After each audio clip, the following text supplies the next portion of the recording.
Here we go. Chapter 4 of the Willoughbys. An Impending Vacation.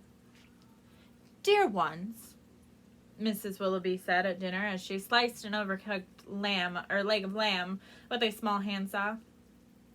Father and I have decided to take a vacation. A sea voyage? Asked Tim as he spooned some glutinous gravy onto a gray slab of meat she had given him.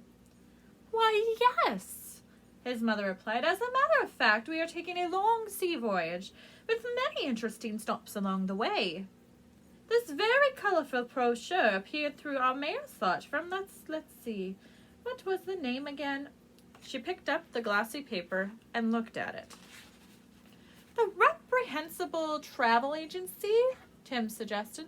That's it exactly, his mother beamed at him. You're so clever, son. I hope your cleverness will win you a scholarship so that you can go to college. What about B and me? Barnaby A asked. We're not clever?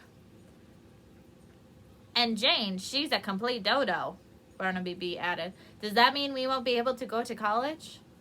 Their father glared at him. You can read, can't you? He said.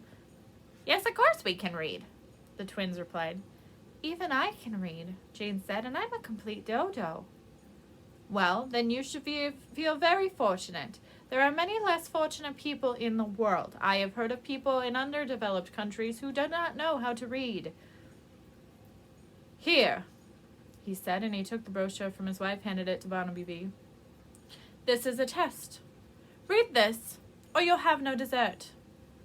Barnaby looked with interest at the first glossy page of the brochure. Visit exotic locations, he read out loud. Now your brother, said Mr. Willoughby, and grabbed the brochure. He handed it to Barnaby A, who read aloud.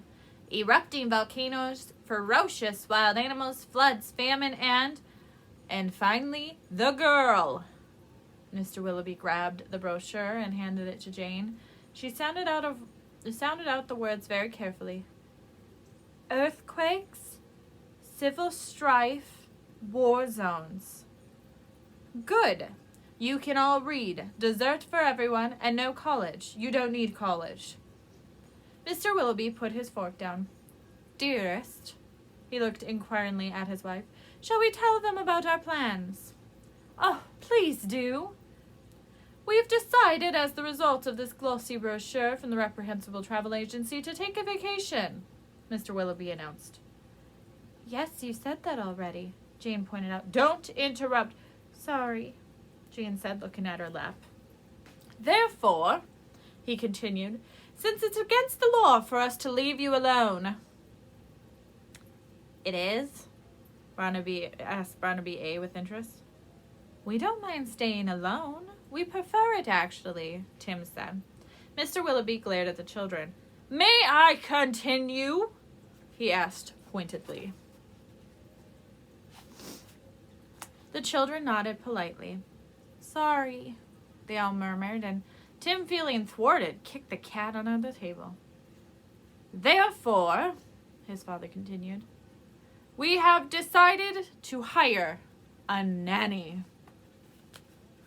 Till our next chapter.